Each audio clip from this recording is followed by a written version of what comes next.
Então bora. Fazendo umas pesquisas voltadas Eu compartilhar conhecimento.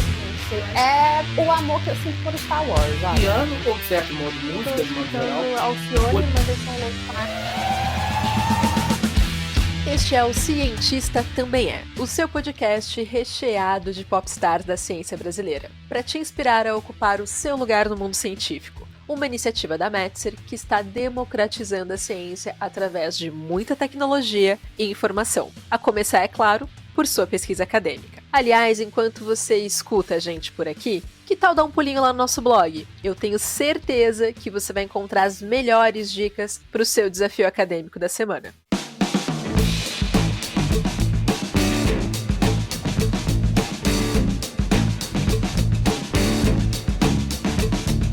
Eu sou a Dai Bretervitz e, como vocês já sabem, eu sempre ando muito bem acompanhada.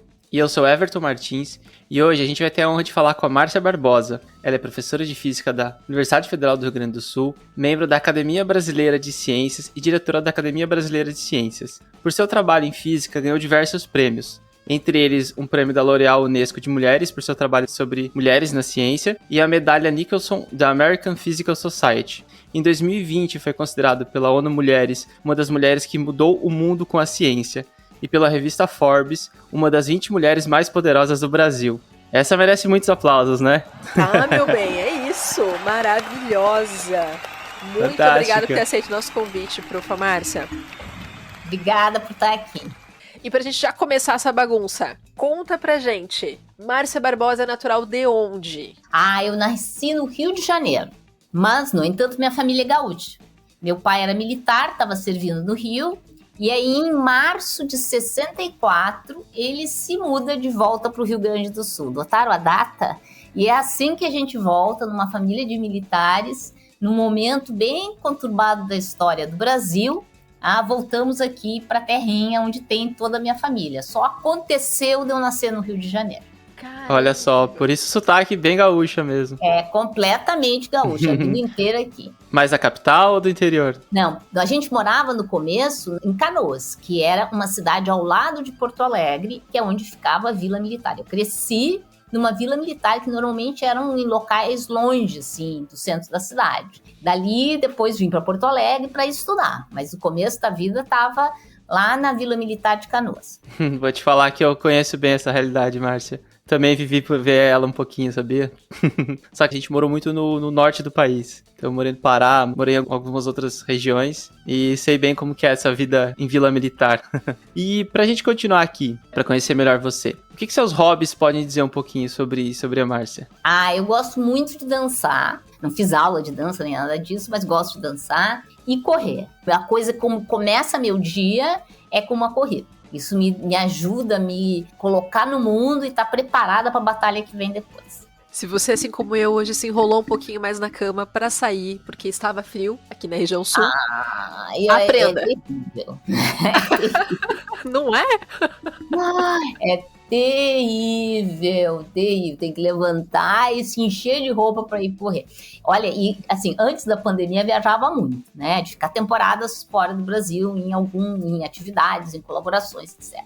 Em países muito frios era assim um grande desafio. Tinha que colocar um monte de roupa para poder sair para correr, mas nunca abri mão disso não. Olha, muito tombo na neve já levei. Muito tombo em todas as partes do Brasil. E o mais divertido de correr é que tu pode fazer em qualquer lugar. E é uma ótima oportunidade para conhecer cidades. Eu não sei se você sabe, o cotidiano de cientistas que viajam muito é conhecer coisa nenhuma. Porque a gente vai, fica no hotel, do hotel para o centro de convenções, do centro de convenções para o hotel. E é isso que é a viagem. Então, de manhã eu saio para correr, eu vejo um pouco, assim, sabe? Pelo menos os arredores do hotel, os arredores do centro de convenções. E vou conhecendo o mundo um pouquinho com essas corridas matinais. Olha isso, que delícia, gente. Amei demais isso. Uma ótima dica, de fato, conhecendo o mundo através da corridinha matinal, aquela inocente. A gente achou que era inocente? Não é, veja só. Muito bem. Então nós temos o hobby de dançar, correr, e eu perdi algum, ou não? Esses são os dois que mais guiam aí a tua rotina, o teu dia a dia. Mais me guiam, assim, que me acompanham durante toda a vida. Maravilhosa. Muito bom mesmo.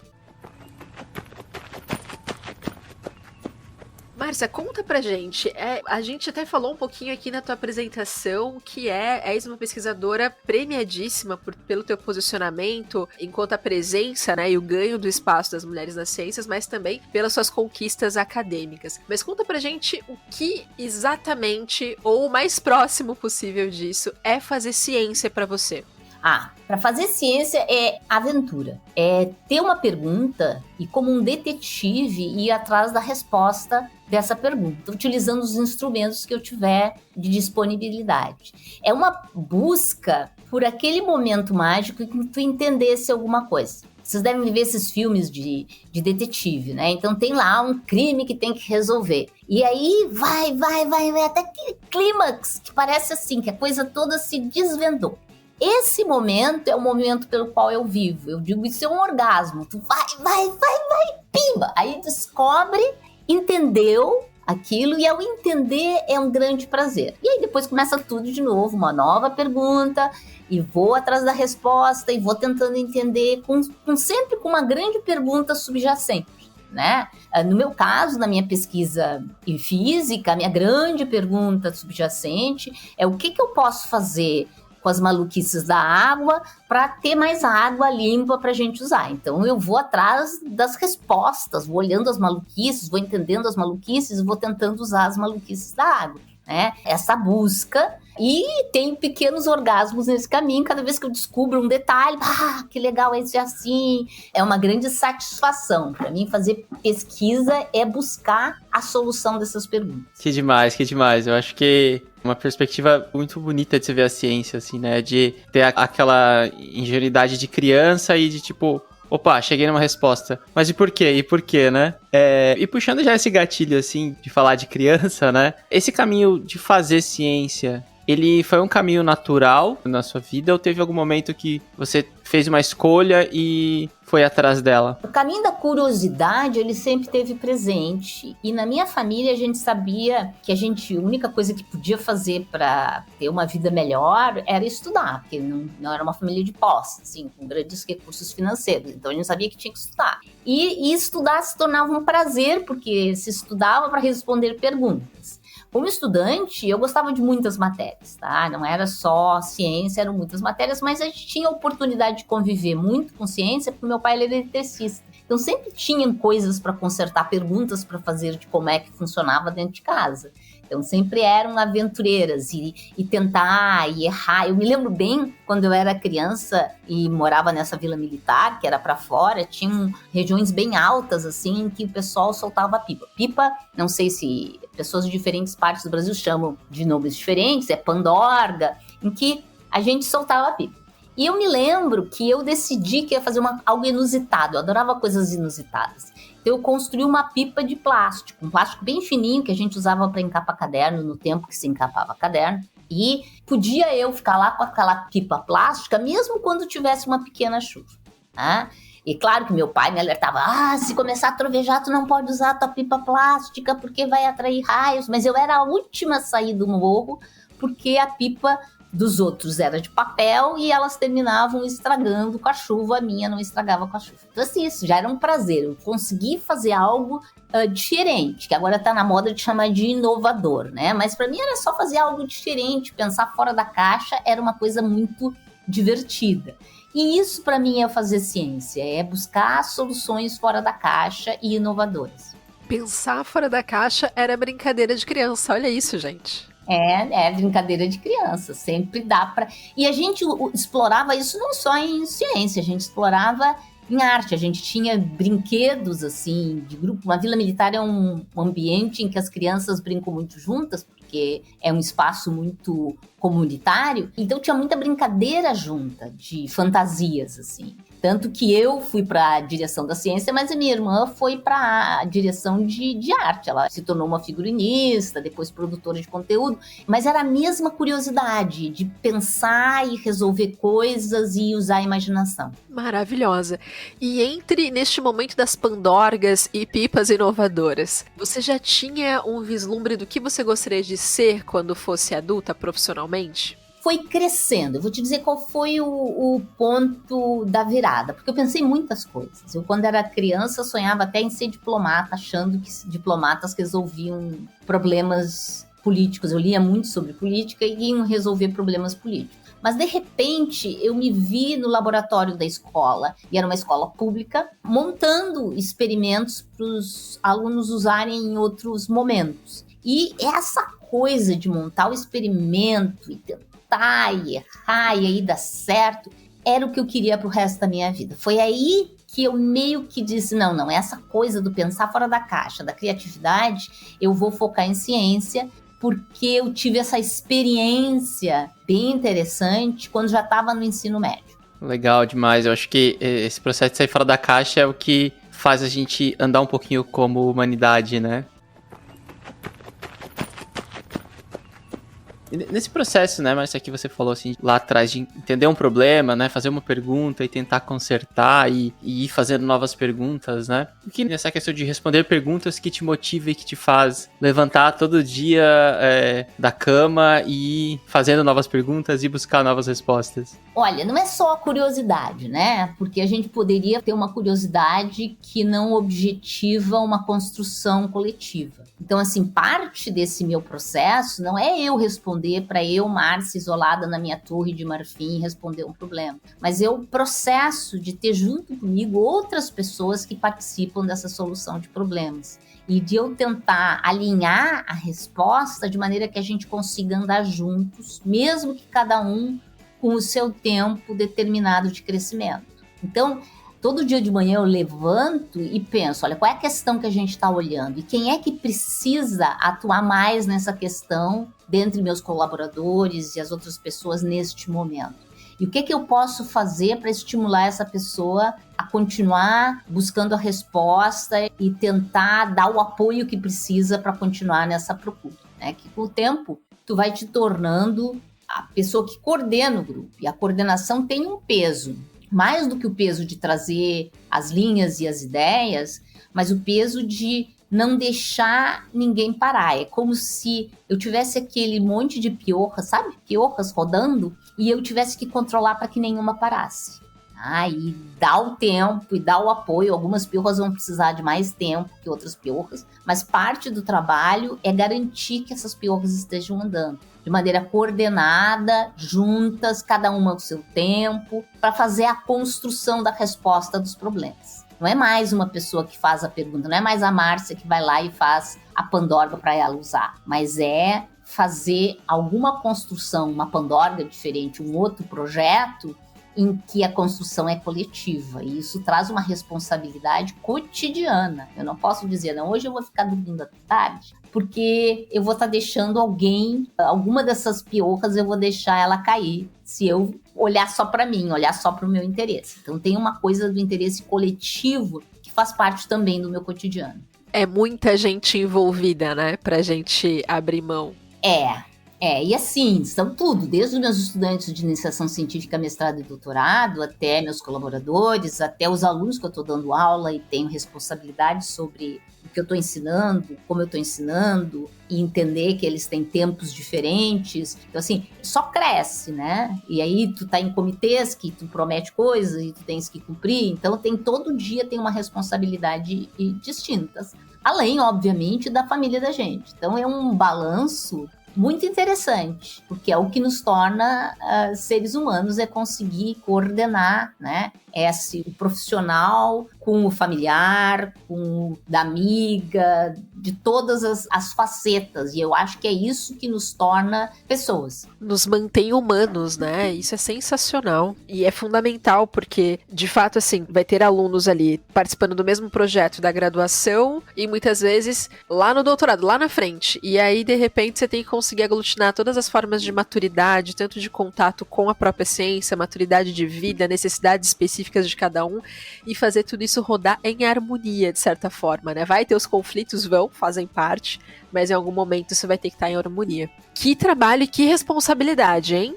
Mas é isso que eu acho que as pessoas não conseguem compreender, que é a dinâmica de se atuar nas universidades. Eu fico bem magoada quando eu vejo as pessoas dizendo que o que a gente faz não é relevante, não requer esforço, que é só chegar ali e dar aula, não é isso. Tem uma questão de atuar com as pessoas. Então, assim, quando tu tá ensinando, e nota que a minha disciplina é uma disciplina dura, é física, que é considerada uma área super dura. Mas ao mesmo ensinar uma questão super dura, eu tenho que estar atenta que outras necessidades esse indivíduo tem, com aquele indivíduo que está aprendendo.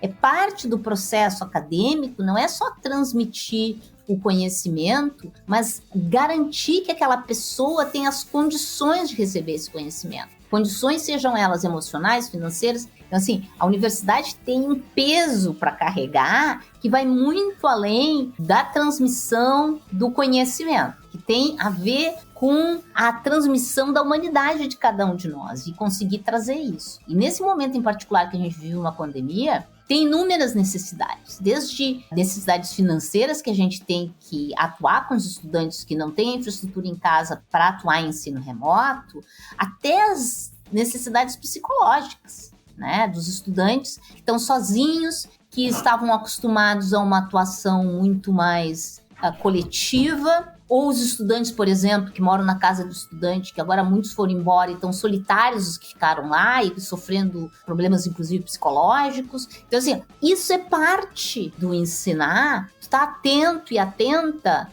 para questões que vão além da matéria que é ensinada. Nas relações de mestrado e doutorado, a coisa fica ainda mais intensa, porque são pessoas que vão passar anos. Doutorado são 4 anos de doutorado, convivendo contigo de uma forma muito próxima e que tu tem que ter atenção do que está acontecendo além do que tu estás trabalhando, do projeto, com a vida dessas pessoas. E entender que isso é parte do crescimento dessas pessoas. E que ao final do dia, quando elas terminarem mestrado e doutorado, elas não vão ser uma cópia de ti. Porque é uma fantasia, não, entendeu? Mestre, eu vou me tornar igualzinho. Não, elas vão se tornar uma versão delas mesmas, em que tu pudesse entrar num pedaço da formação dessa pessoa, mas ela não vai escolher o teu caminho. Eu não tenho expectativa que os meus estudantes trilhem o mesmo caminho que eu trilhei, as mesmas opções que eu trilhei. E eu já orientei muito, cada um deles seguiu o caminho deles. E eu não vou nunca julgar isso, porque é o caminho, é a opção de cada um deles. E eu sou só vamos dizer assim, eu sou uma pontezinha que eles usaram para ir de uma parte para outra parte. E, obviamente, a gente tenta entregar, junto com o conhecimento específico, disciplinar, de física e dos projetos que a gente atua, outros conhecimentos, né? Outros valores. Então, o grupo preza, além da física, além do conhecimento, preza por valores como a democracia, como a diversidade, como a equidade, como o humanismo, que são valores adicionais que a gente tenta trazer mesmo quando o nosso tema é um tema como física, né? Bem junto com o pacote. Sendo mais clara, por exemplo, às vezes acontece em grupos de pesquisa que, como cada um está no seu projeto, as pessoas ficam focadas no seu projeto para produzir 300 e 500 mil papers no seu projeto e não são colaborativas. Eu já tive em grupos no mundo que uma pessoa mal sabia o que a outra estava fazendo no grupo de pesquisa. Isso é regra, que no nosso grupo todo mundo está sabendo mais ou menos o que o outro e a outra faz, e que quando alguém precisa de ajuda em algum obstáculo, as pessoas param o que estão fazendo para se ajudar. E que a gente não avalia, se julga pela quantidade de produção de cada um. Cada um tem o seu caminho e o seu tamanho. São os valores que a gente tenta entregar para os estudantes. Além, obviamente, de uma formação sólida em física, em saber resolver bem, uma formação ética também. Esses são o conjunto de valores que a gente tenta discutir o tempo todo. E eu tenho dois grupos num grupo só. Eu tenho um grupo que estuda física e tenho um outro grupo de orientandos que trabalham com educação em ciência, que trabalham com questões de diversidade, de acesso aberto, mas que esses dois grupos, num certo sentido, se mesclam, porque são conhecimentos que se juntam. É o que eu chamo dessa filosofia montessoriana que monta essa estrutura do grupo. Eu tô vendo filas de alunos na sua porta e alunas querendo fazer parte agora de algum estudo teu, alguma coisa, querendo vivenciar essa história maravilhosa. Gente, que lindo isso. É lindo, é de fato perceber que tá 100% ativa na vivência dos seus orientandos, né? Isso é, cara, infelizmente é raro de ver professores tão envolvidos assim e ao mesmo tempo tão conscientes da responsabilidade que tem na formação do outro, assim, né? Sensacional.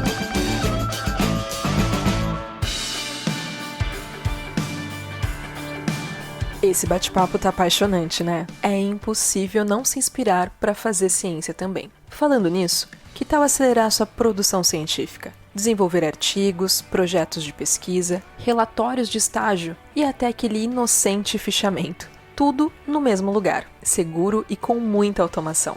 Junte-se a mais de 450 mil pesquisadores e aproveite o teste gratuito de 7 dias. Venha exponenciar a sua pesquisa com a Metzer. Ah, e na hora de assinar, não esqueça de utilizar o cupom podcast para ganhar aquele desconto exclusivo. Agora que todos os seus problemas estão resolvidos, bora voltar para o nosso bate-papo?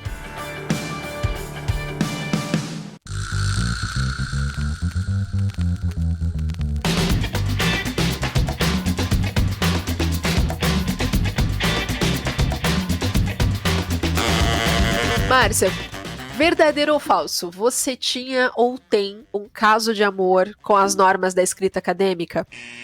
Não tem. A gente tá tentando converter esse placar, mas tá difícil. Não tem, de jeito nenhum. Muito bom. Tem alguma dica de sobrevivência nesse quesito pra quem tá ouvindo a gente? Olha, quando a revista é chata, e assim, eu enfrento isso, nota que em física a gente publica em inglês, tá? Mas os físicos são ótimos, a gente tem que ter gráfico bom. Tendo gráfico bom, ótimo.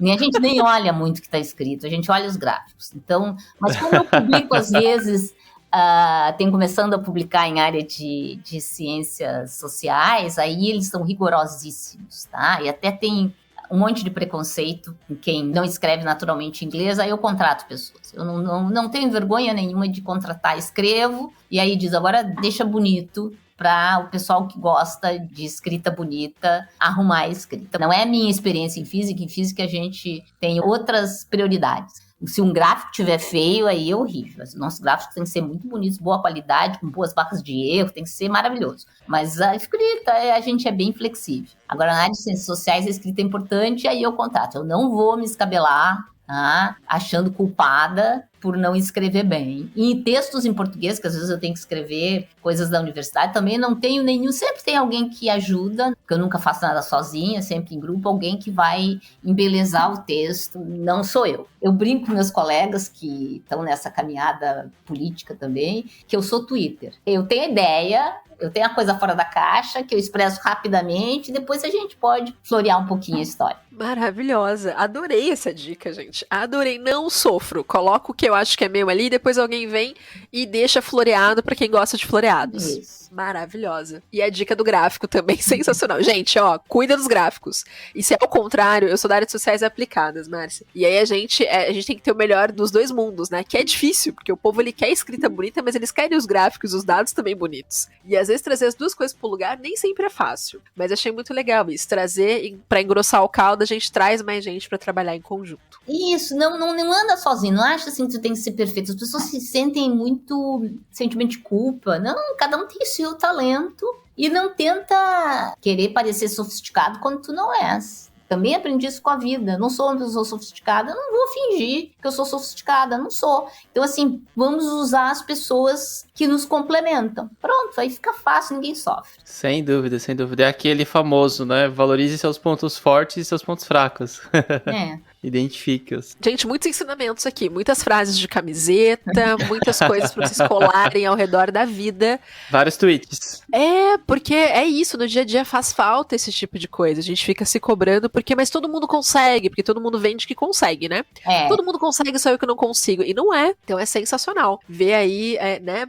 Profamar-se aí com a tarimba que ela tem de jornada acadêmica, falar isso pra gente abertamente, olha, é um tapa na cara positivo pra, acorda, vai caçar teus amigos pra trabalhar em conjunto e ser o melhor que você pode ser. Sensacional. E como a ciência, ela clama e pede por essa colaboração, né? E muitas vezes os próprios pesquisadores acabam se isolando e quem perde é o desenvolvimento, né? A inovação, são as respostas, né? Sim, e só para dar uma ideia, as grandes, em física, na área de física, as grandes descobertas recentes são grupos enormes de pessoas, tá? Trabalhando juntas. Então, assim, é ótimo, que bom, né? E muitas vezes, se tu tem o talento do que eu chamo talento Twitter, que é essa coisa de escrever rapidinho, e tu começa a te policiar muito, você se torna uma pessoa lenta e curta, tu entende? O pior dos dois mundos.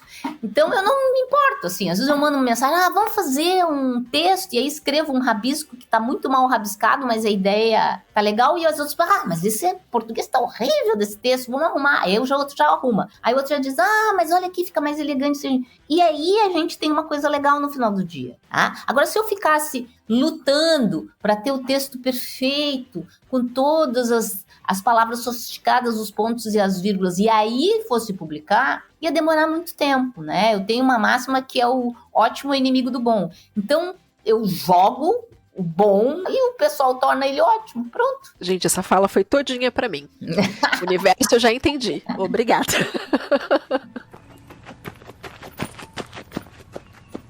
Profa, vamos falar um pouquinho agora. Conte-me o que as anomalias das águas têm a nos dizer. Olha, a água, que é esse líquido que ninguém dá bola e acha ridículo estar estudando um líquido tão comum, ela tem mais de 70 comportamentos que são diferentes do que os outros líquidos fazem. Então, é surpreendente, porque física procura universalidades, coisas que todo mundo faz, que é igual. Tá? Pois é, a água tem coisas que são desiguais, muitas coisas. E quase todas as coisas que a água faz desigual geram alguma coisa interessante para a vida da gente. Então, ela é desigual para nos ajudar a existir. Não é muito bom? É. Uma coisa que todo mundo conhece, só para pegar o que todo mundo, mas eu já vi isso, é o fato do gelo flutuar em água. Isso todo mundo já viu na sua casa. O gelo flutua em água. E mais espetacular que o gelo flutuar em água é o fato que a água a 0 graus, que é quase gelo, aquela água da geladeira que está quase virando gelo, ela flutua em água a 4 graus centígrados. Tá? Então, notem que a água a 0 graus flutua. Nos outros líquidos, o que acontece? Eu vou baixando a temperatura e o sistema vai diminuindo o volume. E para os outros líquidos, a fase sólida afunda na fase líquida. Mas na água, a fase sólida flutua na fase líquida. E para que isso serve?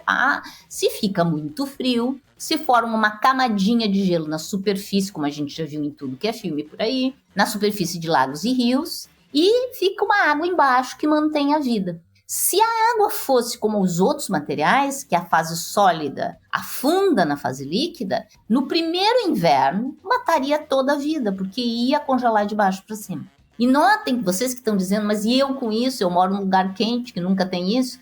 Notem que a história do nosso planeta, a gente teve eras glaciais, em que o planeta estava quase todo coberto ou por gelo, ou a maioria dele. E a vida se preservou justamente por essa anomalia. E é por isso que hoje, quando se busca vida fora da Terra, se busca gelo. Porque pode ser que debaixo daquele gelo tenha alguma água que é a substância fundamental para existir a vida. Então, assim, só citando uma coisa muito do cotidiano de cada um de nós, a gente já vê que tem um comportamento bizarro, tá? A água tem outros comportamentos. A água tem o que a gente chama calor específico. Calor específico é a quantidade de calor que tu tem que dar para o material para ele levar 1 grau a temperatura. O calor específico da água é muito alto, que significa que eu tenho que dar, como diz aqui no sul, um baita calor para a água aumentar 1 grau da temperatura. Isso também a gente já vivenciou quando a gente vai na piscina, na praia, num dia quentão, a gente pisa na areia, a areia tá tiritante de quente, mas a água tá de boas, ainda não muito quente.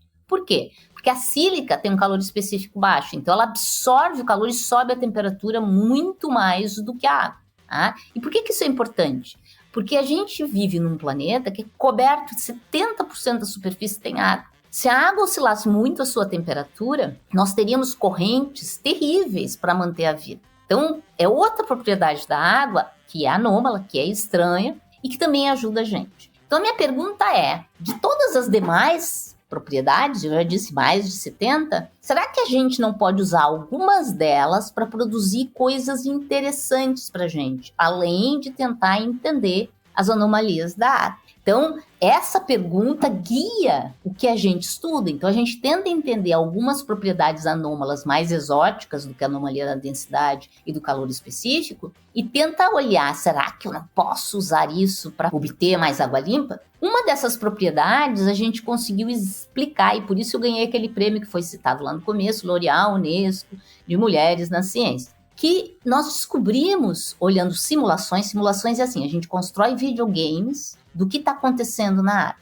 tá? Como se fosse um experimento, mas é um experimento no computador. O que a gente mostrou? A gente mostrou que quando eu ponho as moléculas de água bem juntas, eu comprimo elas, a difusão em temperaturas baixas, a difusão é a capacidade de se mover. A água se move mais. Vocês imaginem, eu ponho mais partículas e elas se movem mais. Como se no engarrafamento, quanto mais carro eu colocasse no engarrafamento, mais rápido os carros andassem. E a gente conseguiu entender como isso acontecia. E é bem bonito porque parece uma dança. Lá vem o meu gosto por dança. As moléculas de água, elas se ligam umas às outras por uma coisa chamada ligação de hidrogênio. O que é uma ligação de hidrogênio? É como se fossem que as moléculas se dessem as mãos. Mas elas não se dão as mãos e ficam de mãos dadas pro resto da vida, que nem um casamento. É mais como um carnaval de Olinda, né? A gente dá a mão para um agora, dá a mão para o outro depois. Pois é, a água se comporta assim. Essa água líquida que vocês têm nas suas casas, ela é bem promíscua. Ela fica fazendo ligação de hidrogênio umas com as outras, umas com as outras, umas com as outras. Maravilhosa. Gente, eu tô amando. Uma pequena pausa. Se vocês não conseguem explicar a pesquisa de vocês dessa forma, para tudo e começa de novo. Porque, olha, sensacional. Pode continuar, profa, por favor. Aí deixa eu explicar como é que fica não. Agora vocês imaginem esse carnaval de Olinda. E agora eu junto as partículas, tá? Eu ponho mais partículas juntas. Significa que, para continuar se dando as mãos, as partículas conseguem se mover mais rápido, porque ela tem mais parceiros próximos, porque eles estão mais juntos. É como se tu entrasse num ônibus muito cheio e para andar nesse ônibus, tu fosse segurando nos ombros das pessoas que estão dentro do ônibus. E com isso tu consegue se mover rapidamente. Pois é, a água faz isso e isso explica essa anomalia da difusão. E essa explicação foi pelo que eu ganhei esse prêmio da L'Oréal nisso. Mas continua, porque aí eu pensei, mas espera aí. Se isso acontece, tá? Nessa água no copo de vocês. Se eu agora confinar, colocar água em pequenos espaços, coisas muito espetaculares vão acontecer. E tinham experimentos já sendo feitos com água em nanotubos de carbono. Para vocês terem uma ideia como é pequeno, vocês peguem um fio de cabelo de vocês, não estou sugerindo que ninguém corte fio, peguem um fio imaginário de cabelo de vocês e fatiem 60 mil vezes. Entenderam? Fatinha ou comprido em 60 mil vezes. O que sobrar é um nanômetro. Pois as pessoas colocam água dentro desses fios e observam que a água anda, se difunde e flui a uma velocidade que as equações atuais da hidrodinâmica não conseguem explicar. E eu disse, eu vou olhar isso. E a gente olhou. E é muito bonito, porque simulação tem isso de bom. No experimento, tu mede coisas macroscópicas. Na simulação, tu vê as coisas acontecendo que nem num videogame, tá? E aí a gente olhou, e o que acontece é que agrupamentos de moléculas de água dentro desse nanotubo, elas andam numa fila indiana, como se agora nesse mesmo ônibus, em vez de eu me agarrar nos ombros das pessoas, eu desse a mão umas para as outras e as pessoas andassem correndo pelo corredor do ônibus, todas de mão dada, uma na frente e outra atrás. A água faz exatamente isso. E com isso ela flui, diminui o atrito, e flui muito rápido. Então essa é outra anomalia da água que é muito interessante e sobre a qual o nosso grupo tem trabalhado para pensar em processos para limpar a água. Tá, meu bem, pesquisa para publicar e pesquisa para aplicar e revolucionar, transformar problemas reais. Sensacional, sensacional. Carnaval de Olinda para mim nunca mais será o mesmo agora, prof. Nunca mais. Prof, eu fiquei aqui pensando perguntas sobre as anomalias, assim, e aí me veio uma curiosidade. É por isso que, apesar de a gente ter gelo, né, ter icebergs, enfim, a água não congela. É uma anomalia da água. Ela congela, só que tu imagina assim, eu tenho o iceberg em O cima. oceano não congela, por O de caso, né? baixo não congela, porque o de cima já ainda forma uma capinha. Ele serve como um cobertor que impede o frio de chegar na parte de baixo, entendeu? Entendi. Então a superfície tá abaixo de 0, aí vai formando a camada de gelo, fica 0 graus e o 4 graus tá lá embaixo. Nossa. Tá? Se vocês pegarem outra... O problema é que isso é tão automático na cabeça da gente, porque a gente só vê água nos 3 estados na superfície do nosso planeta, que a gente acha que isso é normal. Mas aí eu desafio vocês, peguem parafina, que não é um material muito difícil da gente conseguir, principalmente a minha geração que usava isso para plancha de surf. Agora eu acho que tem coisa mais tecnológica e chique. A gente também usava para pôr nos cabelos e clarear com o sol. Tinha uma outra estratégia bem, como eu digo, chinelona que a gente usava. Mas se vocês pegarem parafina e derreterem a parafina, e depois pegarem um pedacinho da parafina sólida e jogarem dentro da parafina, vocês vão ver que a parafina sólida vai afundar. Porque isso é o natural, a fase sólida afundar. Eu me lembro, isso, vou falar uma coisa bem de gente velha, eu me lembro no primeiro filme do Arnold Schwarzenegger, em que ele é o robô, ele faz um robô, e ele tem uma cena final que ele, todo de metal robô, se joga em metal líquido, e ele afunda. Se ele fosse de gelo e ali fosse água, ele não afundava e o final do filme seria diferente, porque ele ia flutuar e não ia morrer. Mas todos os outros materiais funcionam assim, a fase líquida, tá? É uma fase menos densa que a fase sólida. Mas a água não é. A água é diferente. Entendi. E, assim, é fantástica a sua explicação sobre a sua pesquisa e sobre os impactos dela, assim. Eu acho que as implicações e as mudanças que ela pode trazer são demais, assim. E quando a água tá suja, né? Muda essas anomalias, ela tem um comportamento diferente, e aí a ideia é que talvez vocês queiram voltar para essas anomalias que são padrão dela para que ela se torne limpa novamente? Como é que é? Qual que é a ideia? O que a gente chama de água suja? Se eu misturar água com alguma coisa, tem 2 tipos de coisas que eu misturo água. Tem coisas que amam a água e tem coisas que odeiam a água. Para ver como a água é parecida com as pessoas. Ou aquelas pessoas mais contundentes, assim. Ou tu ama ou tu odeia. Tá? Normalmente, coisas que têm cargas amam a água, porque a água forma a água, assim, ela tem oxigênio, o oxigênio tem muito próton, ele se liga com os 2 hidrogênios para compartilhar elétron, mas como os hidrogênios têm pouco próton, ele puxa todos os elétrons para o lado do oxigênio e fica polarizado, tá? Então, é em forma de dipoli. Então, tudo que tem carga gosta de estar com água em volta. Por exemplo, sal de cozinha, cloreto de sódio, tem carga. Então, vocês já devem ter visto em lugares úmidos que o sal fica umedecido, porque ele quer ficar envolvido com água. Mas outros materiais, eles não têm carga e eles não gostam de água. Então a gente usa alguns polímeros que cobrem, às vezes, o sofá da casa da gente para não entrar água. Ou vocês veem algumas plantas que têm uma superfície que forma umas gotinhas d'água. O material que cobre essa superfície, ele odeia água. A gente chama de hidrofóbico quando odeia água e hidrofílico quando ama a água. Então, assim, quando a gente dissolve coisas na água, nós vamos ter materiais hidrofóbicos que é mais fácil de a gente separar, porque eles se grudam entre eles, decantam, e aí a gente consegue separação por filtragem.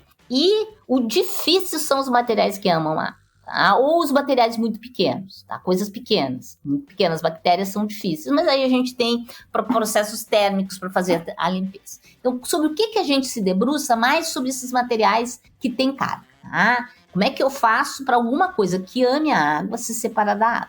E aí a gente desenha esses nanotubos ou poros, nanoporos, em que a água entra e flui muito rapidamente e o sal não quer entrar, porque para entrar ele precisa tirar a camada de água que rodeia o sal.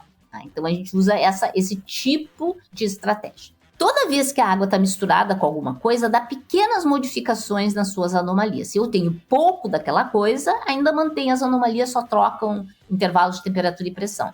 Mas quando eu tenho muito, aí as anomalias vão embora. Tá? Então tem também esse regime de olhar as coisas. E tem materiais que criam mais anomalias ainda. Aí é mais louco ainda. Parte do meu grupo estuda alguns materiais, os álcools, por exemplo, esse mesmo, etanol, terbutanol. Quando misturo com água, as anomalias da água ficam meio mais malucas ainda. Surgem novas anomalias e a gente também tenta entender, porque em muitos processos como os processos de purificação do etanol de segunda geração, a água está presente e a gente precisa entender como é que é o comportamento dentro desses processos. Tá? Mas o que a gente trabalha mais, o nosso maior foco, é como é que a gente vai fazer para fazer o divórcio entre a água e o sal. Nossa, eu poderia ficar o dia inteiro fazendo perguntas pra você, viu? Horas, né? Eu tô pensando a mesma coisa aqui.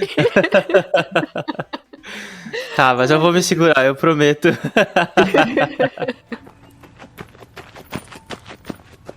E me conta uma coisa, como é que foi a sua jornada acadêmica pra chegar nessa pesquisa fantástica que você desenvolve, assim? Como é que foi esse passo a passo? Tá. Primeira coisa é assim, sair do ensino médio, onde tinha 50% de mulheres na sala de aula, para entrar numa sala de aula em que tinha 10% de mulheres. Tá? Então, esse é o primeiro baque. Eu olhar em volta e dizer assim, ups, o que é que eu estou fazendo aqui? Quando eu entrei para a universidade, que faz muito tempo, tá? Não tinha cotas, tá? E eu vinha da escola pública, e eu era uma das poucas estudantes na minha turma que vinha da escola pública. Então foi o segundo baque, né? De que status social eu venho, como é que eu cheguei aqui, quem sou eu nesse mundo de pessoas com pedigree, tá? Também segundo baque. Mas baques absorvíveis, né? Tudo isso acontecendo enquanto o Brasil vivia uma ditadura militar. Então, assim, a transição para a vida acadêmica foi uma transição de descoberta de que se é uma minoria. E eu tinha duas opções. Ou eu me recolhia e me fechava, ou eu dizia, tudo bem, essas são as regras do jogo, eu vou jogar esse jogo. E foi o que eu fiz. Eu joguei o jogo, eu me desafiei, eu participei não só estudando muito, porque física é um curso que tu tem que estudar muito, eu não vou dizer diferente, tem que estudar muito, mas ao mesmo tempo participando muito da vida acadêmica como representante, como presidenta do Diretório Acadêmico de Física, todas as coisas que eu tinha direito, eu tive uma vivência acadêmica bastante intensa, tá? Rapidamente eu descobri que nessa dinâmica é muito importante saber aproveitar oportunidades. Então, na minha escolha de orientação de mestrado, doutorado, quem é que seria o meu orientador, eu busquei a pessoa que pudesse me dar uma oportunidade para internacionalização. Porque sim, física não se faz só na tua rua, na tua cidade, no teu estado, no teu país. Física é uma coisa mundial. Então eu precisava ter esse pulo para o mundo. E com esta visão estratégica é que eu fiz a seleção de quem seria o meu orientador.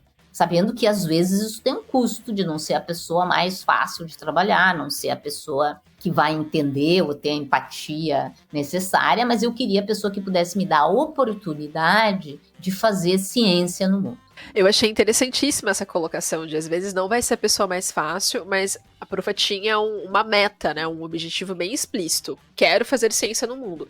Quem poderá me abrir as portas para que isso aconteça, né? E é um baita de um desafio, porque de fato o dia a dia já é bem complicado, como a professora colocou, ser uma das únicas mulheres dentro da sala de aula e o tempo todo esse ambiente ficar te falando que ele não é para você, né? Tem uma galerinha que deve estar nos ouvindo e pensando, me identifico. É isso, gente. É se propor, falar, beleza, mas eu tô aqui por quê? Vou deixar esse dia a dia me expulsar, me excluir, ou eu vou bater meu pezinho, vou entender quais são os meus desafios aqui e vou pra cima. Faz parte de uma escolha que não é fácil. Para A ou para B, não é fácil. E muitas vezes tu tens opções, assim, opções de vida mesmo. E eu entendo que as pessoas, quando têm opções, e eu tive opções, elas vão fazer escolhas, e cada um tem a sua escolha. Eu não acho que a minha escolha seja a única escolha. Quando eu terminei o doutorado, nós vivíamos um momento no Brasil que não tinha tanta gente formada, tá? Então a maioria das pessoas terminava o doutorado, já faziam um concurso e se tornavam professores. E até teve um concurso que eu poderia ter feito, mas eu não fiz. Eu não fiz porque eu queria sair do Brasil por um tempo para essa visão de internacionalização.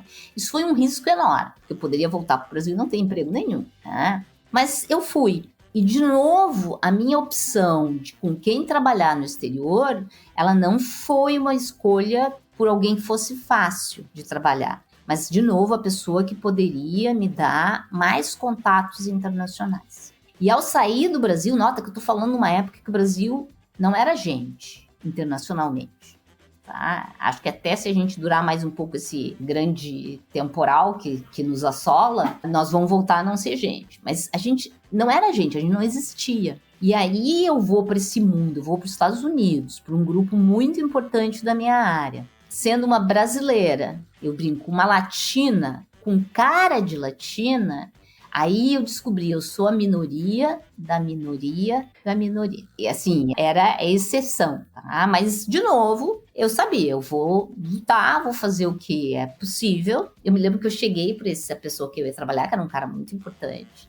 E nessa época, meu inglês, eu falava, mas não tinha um vocabulário muito expressivo. E eu disse, olha, não se confunda, meu vocabulário é de uma criança, mas minha mente não é de uma criança. Aí foram 2 anos de muito trabalho, muita experiência, aproveitei todas as oportunidades e voltei para o Brasil. E aprendi a sobreviver nesse mundo que me olha e acha que eu estou entrando lá naquele país para um trabalho que não é de cientista. Cansei de passar pela security point de vários países e acharem que eu estou indo lá para trabalhar no supermercado, para lavar chão. Nada contra essas atividades, tá? Mas eles não conseguem ver uma latina fazendo coisas que tenham a ver com ciência. Tá? Mas tudo bem, segui em frente, é esse o caminho, entendi, voltei para o Brasil, felizmente consegui me empregar e começar meu grupo de pesquisa. Maravilhosa. E é ruim essa parte do subjugamento, por tudo e mais um pouco, né? Mas, especialmente porque você tem que estar sempre se provando, né? Entendendo que, ok, se não tivesse esse subjugamento, eu poderia fazer o meu melhor e isso, de fato, eu estaria feliz e segura de que tá tudo bem. Mas eu sei que se eu virar a esquina de alguém que não me conhece, eu vou ter que começar tudo de novo, né? É uma aprovação de relações, de capacidade o tempo inteiro. E só complementando, assim, é uma luta interna muito grande também, né? Porque eu acredito que muitas vezes bate aquele momento de não vou desistir disso tudo, não quero continuar, ou a própria síndrome de impostor, né? Isso deve ser muito complicado, né? Muito. E assim, e eu acho que até pior para quem vem da camada privilegiada brasileira. Porque assim, toda camada privilegiada brasileira chega lá e vai ser desprivilegiada, principalmente se tem cara de latino ou latina, entende? Então é um baque, porque essas pessoas nunca foram tratadas assim. E de repente estão sendo tratadas assim. O baque até... Nunca ninguém esperou nada mesmo, então... Dessa guria vendo da escola pública, mulher no meio de homens e daí. Então até eu conseguia levar com humor, tá? Um certo humor, esse tratamento, né? Esse tratamento diferenciado das pessoas olhando para ti e enxergando em ti não o que tu és, uma cientista, mas enxergando em ti a pessoa que vai estar lá fazendo outro tipo de serviço para ela. Olha, mas tem que ter muita luz, viu, profa Márcia? Porque olha, vamos combinar que pensando em toda essa jornada, talvez tu poderia ter te tornado aquela criaturinha de dar aquela pisadinha, né? Ela coloca-se no seu lugar, eu sou fulana de tal, com licença. E não, é uma pessoa extremamente afável, muito amorosa, harmoniosa, olha pros lados, tem um senso de empatia incrível, a gente tá vivenciando isso aqui nessa conversa. É muito legal ver que, de novo, né, temos escolhas do que queremos nos tornar, e às vezes o que a gente vive a gente só tem que ressignificar, né, não é porque a gente teve uma vivência às vezes conturbada, com muitas rusgas, muitas barreiras, que a gente tem que fazer com que outras pessoas tenham o mesmo, né? Se eu cheguei aqui e tive que comer o capim, vocês também terão que comer. Não, peraí. Eu cheguei aqui dessa forma. Se eu posso ser um caminho, uma ponte pra transformar a tua jornada em algo mais leve, que eu possa ser, né? Sensacional. Que aula, Brasil! Que aula!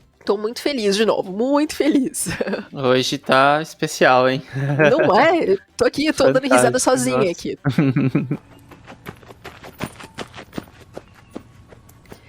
E, profa, pensando em toda essa jornada, pensando hoje em toda a consciência, até de responsabilidade que tu tens em relação à formação de outros, o que tu considera, tirando aí o fato de descobrir, né, o grande objeto da tua pesquisa nesse momento, do grupo de pesquisa de vocês nesse momento, o que seria a cereja do bolo científico para você hoje? Eu consegui trazer diversidade para o meio acadêmico. Vamos dizer assim, que desde o começo eu tinha esse plano, né? Mesmo estudante, eu via, não tem mulher. Eu disse, eu vou estudar, vou chegar lá e eu vou fazer um jeito, conversar com pessoas, fazer o AUE para ter mais mulheres, para ter mais negros e negras, entende? Era um plano. Eu vou me comportar direitinho, vou militar, eu vou trabalhar, eu vou estudar muito, mas lá adiante, quando eu puder, eu vou trazer esse tema. E é isso que eu faço, né? Agora eu cheguei naquele quando eu puder. Do longo desse caminho, porque a gente sempre militou, eu sempre avisei meus estudantes, olha, a gente não pode ser mais ou menos. Porque Porque se a gente for mais ou menos, vamos sentar o sarrafo, dizer, viu, ela ali milita pelas mulheres, pelas minorias, é por isso, uma politiqueira, é por isso. Então eu sempre soube que a gente tinha que fazer tudo direitinho para continuar e dar visibilidade para essa luta. Quando eu ganhei o prêmio L'Oréal Unesco, que dá uma visibilidade enorme, a maior parte das agraciadas são cientistas que fazem seu trabalho científico muito bem, mas não são preocupadas com a questão de gênero. E eu dizia, cada entrevista era isso, falava do meu problema da água e meninos, mas peraí, deixa eu explicar para vocês o que é a importância da diversidade das mulheres na ciência, tanto que no meu discurso, quando eu aceito o prêmio, eu faço essa comparação, né, da descoberta científica com o orgasmo, e digo assim ao final, mas que pena que a gente está evitando que as mulheres possam fazer ciência e por isso não possam experimentar esse sentimento tão maravilhoso. E eu acho que é isso que está presente, ela tá no bolo do que eu faço como cientista, é tocar nesse assunto da diversidade também, né? Esse é o plano que permeia. Então a minha cereja do bolo é ver que todo esse trabalho de muitos anos em relação às mulheres na ciência já está surtindo frutos. Entende? Eu formei gerações de pessoas que são diferentes, que olham a ciência de um jeito diferente e que isso vai transformar a ciência. Essa é a minha cereja do bolo. Eu sei lá, velhinha, bem velhinha, vendo que a ciência se transformou para algo que tem mais equidade, diversidade, empatia. Eu ia lhe perguntar isso agora, pensando que o óbvio ele tem que ser dito, né? Por que é tão importante a gente trazer pessoas diversas para fazer, olhar e desenvolver ciência nesse mundo de meu Deus? Há várias explicações, né? Há explicações de direitos humanos, há explicação de democracia, mas como eu sou uma cientista de exatas, eu não sei explicar essas explicações. A que eu sei é que tem um estudo realizado pela McKinsey que analisou as 500 maiores empresas do mundo e mostrou que as empresas com mais diversidade na sua gestão, CEOs, conselho, ganham mais dinheiro. Diversidade quer dizer eficiência. Além disso, tem um estudo que analisou teses de doutorado nos Estados Unidos por 10 anos e mostrou que a diversidade, ou seja, eu ter orientador diferente de estudante em termos de diversidade, levam a teses com inovação mais disruptiva. Sim. Diversidade não é só uma benesse. Diversidade é sinônimo de eficiência. E é muito óbvio. Se eu tiver todo mundo pensando igual nesse meu enorme grupo, que ganho eu tenho? Bastava eu ter um aluno. Entende? Eu tenho ganho porque eu tenho pessoas que experimentaram coisas diferentes em suas vidas, que têm experiências diferentes, que construíram uma rede de neurônio na cabeça delas de um jeito diferente. E quando eu ponho elas todas na sala, a solução de problemas experimenta essa combinação mágica de redes de neurônios e forma uma coisa chamada inteligência coletiva. Então, a inteligência coletiva só funciona se eu tiver diversidade. Então, eu preciso, sim, por eficiência, ter diversidade. O melhor argumento. Resposta dada. Não é? Gera mais inteligência e pro nosso mundo capitalista gera mais dinheiro, né? Pronto. E é ótimo, né? Porque eu ainda não tinha uma explicação por este lado um tanto mais exato, pragmático. Agora eu tenho. Muito obrigada, prof. Agora já tenho, dependendo do público, a gente já tem como defender aí, ó, Everton, pra todos os lados. Maravilhoso. Sem dúvida, sem dúvida. Prof, e vamos falar de ídolos. Quem são os seus ídolos? Eu gosto muito de uma pesquisadora alemã chamada Emmy Noether, que a maioria dos físicos deve ter ouvido pelo teorema do Noether, mas é da Noether, que é uma pessoa maravilhosa. Ela viveu durante a Segunda Guerra, ela entra na universidade quando ainda mulheres não podiam entrar na universidade, então ela e uma outra moça numa universidade com 1.000 estudantes. Ela se torna professora de uma universidade quando nenhuma outra pessoa. E ela faz tudo isso e luta, depois tem que fugir porque era judia, vai para os Estados Unidos, e aí só contratam ela para uma universidade menor, enquanto os bonitões alemães que tinham saído, os homens, e vão para Princeton, e depois de uma grande luta das feministas americanas, ela termina lecionando em Princeton. Mas ela faz toda essa caminhada, assim, de luta, sempre mantendo uma alegria subjacente. Então é uma luta que vem acompanhada de uma harmonia. Além dela ser responsável por um dos teoremas mais lindos que existem na física, que diz que que toda vez que alguma simetria significa alguma coisa que tu vira e fica igual, tá? A simetria num sistema físico é preservada, uma quantidade física, como energia, como momento rotacional, alguma quantidade física é conservada. Tá? É de uma beleza, tu entende? Ela pega a simetria, que é algo geométrico, tá? Estrutural, e transforma aquilo numa preservação de uma quantidade física.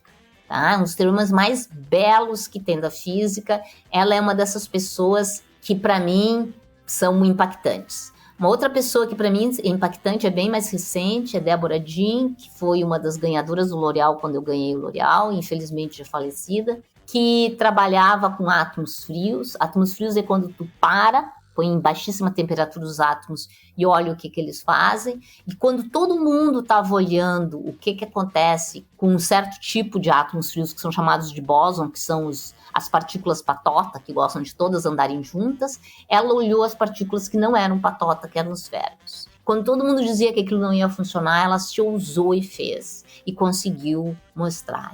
Débora é um exemplo de resiliência, de ter uma ideia e acreditar nela, mesmo quando pessoas famosas e importantes dizem, não, mas isso aí não vai acontecer, isso vai ser ruim para tua carreira, isso é um risco. Ela não teve medo do risco. Então, duas pessoas que, para mim, eu ponho o olhar toda vez que eu tenho dúvida que caminho seguir, eu me pergunto o que a Amy faria, o que a Débora faria. Que máximo, parar e pensar nesses mentores, né?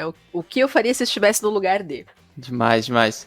E, prof, eu tenho 2 perguntas aqui, que elas são complementares. Eu quero que você traga a quem tá ouvindo a gente, e que quem tá lá no início ainda, tá lá no ensino médio ainda, tá pensando o que vai fazer sobre a vida, ainda nem sabe o que fazer de faculdade. Uma dica, né, de sobrevivência, de, poxa, como é que essa pessoa pode avançar? E também eu quero que você explique pra gente esse conceito dos 3 T's.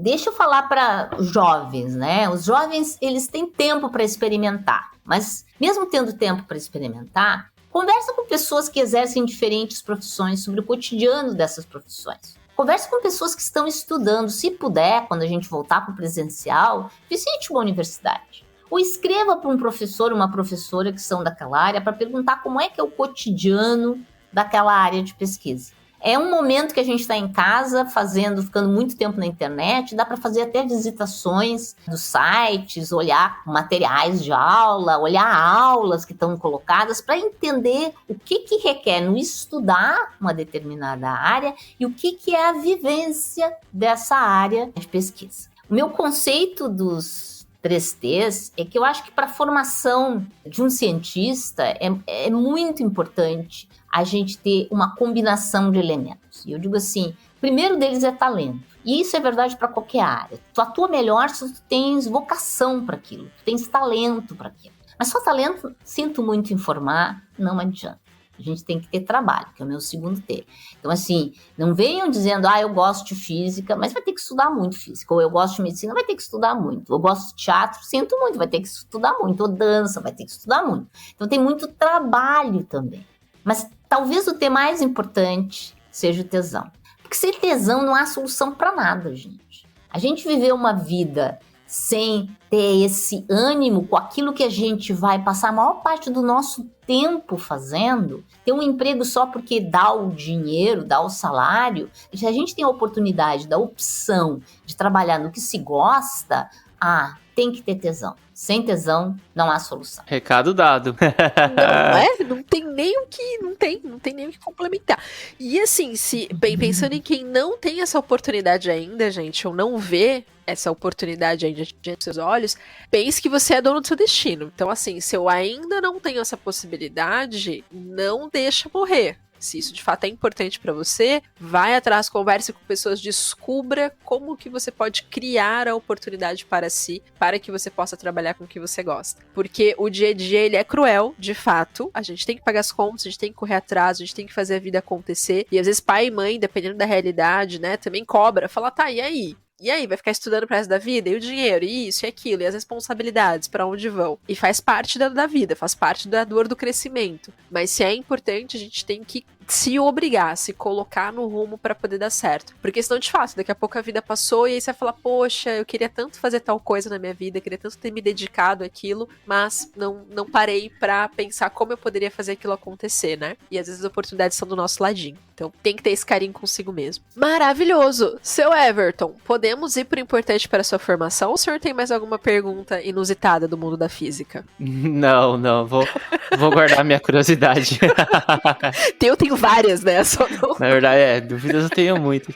Certeza são poucas, viu? Não é?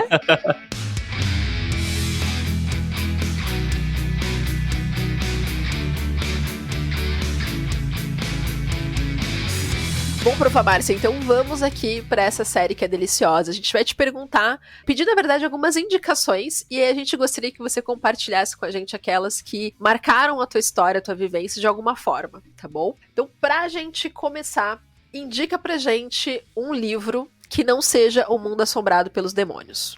Um livro que marcaram a minha vida ou um livro que marcou a minha decisão para seguir a física? Agora a gente quer saber dos dois. Conta pra gente um de cada. Vou dizer assim, a coisa mais marcante para minha vida, Márcia, foi o livro Grande Sertão Veredas, de Guimarães Rosa. Porque tinha inovação na linguagem, era um mergulho na criação, era mostrar que o ser humano, porque trata de um cangaceiro, mesmo um cangaceiro tem toda a complexidade possível e imaginável. Então esse livro, vamos dizer assim, me marcou profundamente nesse sentido. No sentido de minha opção pela tecnologia, mas ao mesmo tempo com uma visão muito humanista disso, eu tenho toda a obra, eu sou fascinada pela obra do Ray Bradbury, e meu favorito é Fahrenheit 451, que tem a ver com essa visão de futuro, carregando junto com o fato de um futuro cheio de tecnologia, como o humanismo precisa estar incorporado a isso. Então é sempre essa visão de eu vou para a ciência, mas eu vou para a ciência com uma esperança de um futuro que não seja desumano. Maravilhoso. Podemos dizer que são, sem dúvida alguma, acho que ninguém vai discordar de mim, é um clássico. E eu acho que o Fahrenheit ele tem se tornado também, né? Um clássico aí no nosso universo literário. Sem dúvida, sem dúvida. Prof, e você que gosta muito de dançar, qual que é a trilha sonora que embala a sua dança aí? Qual é o artista, qual que é a banda? Ou um podcast também? Muda muito. Vou te dizer, eu sou muito promíscua.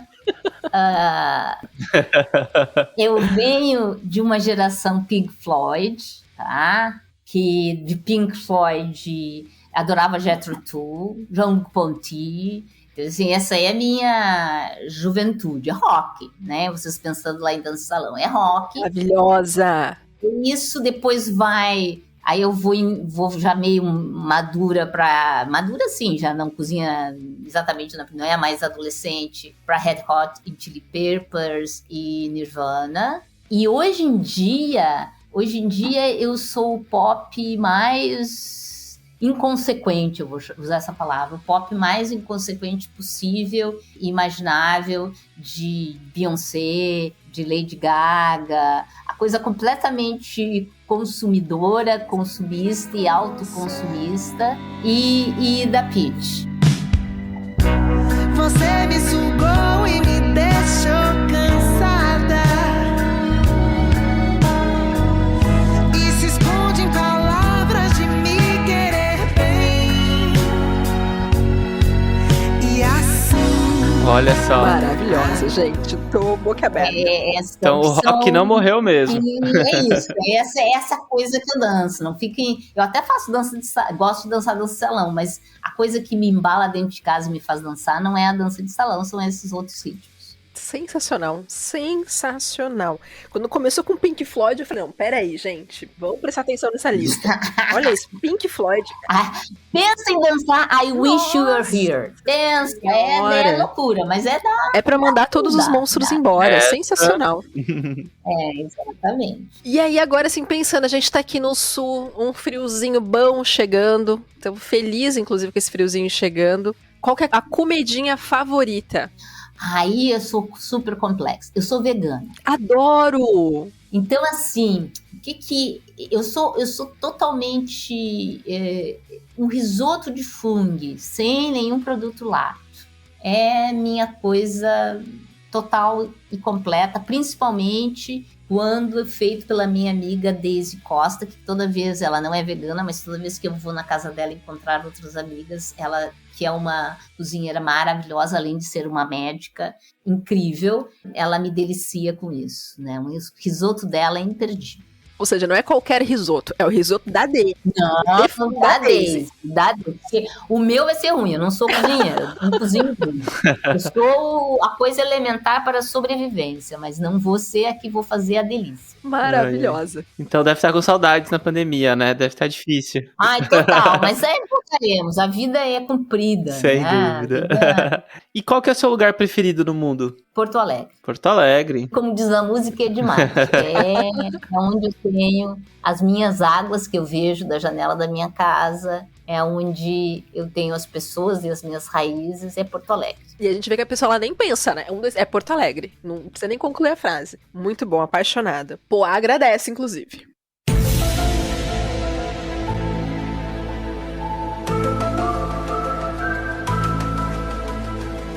E, profa, essa aqui ela é polêmica, mas é pra gente terminar assim, com a energia lá em cima. Qual é... Ó, e ao longo da jornada, a profa deve ter ouvido muitas, mas compartilha com a gente, assim, a pseudociência mais teoria da conspiração absurda que você se recorda nesse momento. Terra plana. A terra plana, ela ganha. Terra plana. Olha que são muitas, porque como eu trabalho com água, aí vem todas as bruxarias da água possível e imaginárias. Mas a terra plana é a coisa mais elementar, assim, é ensino fundamental, dá pra gente ensinar a fazer experimentos que comprovam que a Terra é um esferoide. Então, terra plana, para mim, é sinônimo de má formação estudantil.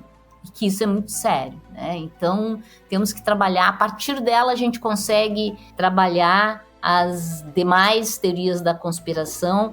Eu brinco que terra plana é a droga de entrada para as teorias conspiratórias, porque ela é tão elementar que as pessoas até tomam como piada. E aí que ela fica perigosa, né? E aí ela fica como perigosa porque ninguém tenta ajudar a explicitar e daí deixa entrar as outras parecem... Começa a experimentar as outras, vamos dizer assim. As drogas mais pesadas. As drogas mais pesadas. Muito bem. E isso é um risco para muita coisa que a gente conversou aqui hoje, né? Em especial quando a gente fala de diversidade também. Eu vou puxar um pouco a sardinha para quem nos ouve há um tempo, sabe que é uma das nossas bandeiras aqui. Mas é muito fácil a gente falar que o outro tá errado, que isso tá ruim, que não se faz. Mas parar, respirar, sentar do ladinho e falar, olha, talvez tenha outros caminhos pra gente analisar essa mesma questão, são poucos que os fazem. Então, se no seu dia a dia você domina muito alguma coisa, você manja alguma coisa, você tá vendo alguém falar absurdos do seu lado, tem esse carinho, né? Faça essa doação, se voluntarie, se coloque na vida do outro e pensar que, poxa, talvez a pessoa ela esteja reproduzindo ou replicando, seja um comportamento, uma informação, por desconhecimento, porque ainda ninguém sentou do ladinho dela e falou, olha, talvez tenha uma outra forma de fazer. Exato.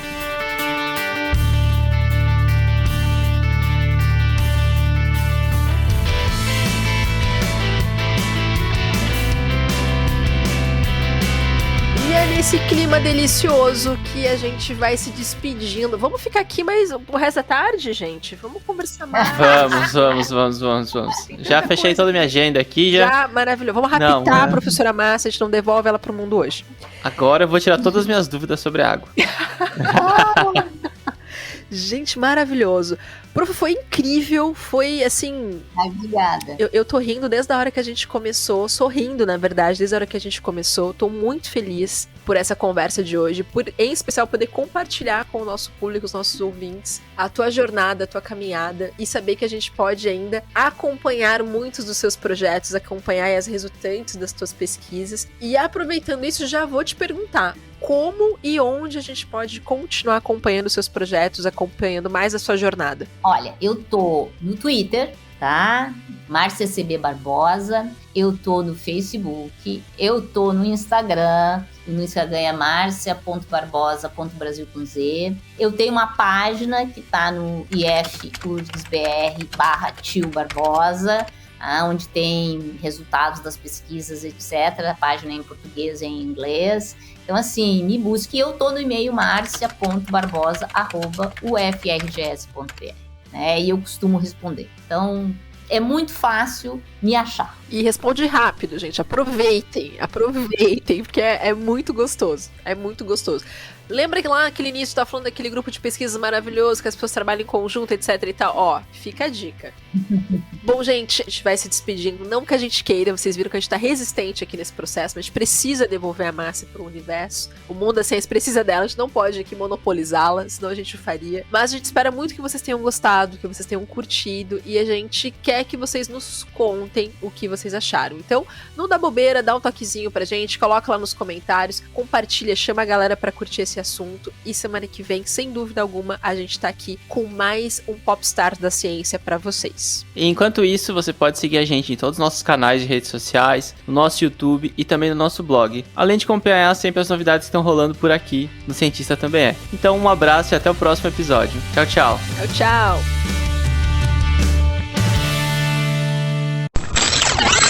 Este podcast foi editado por Dente de Leão.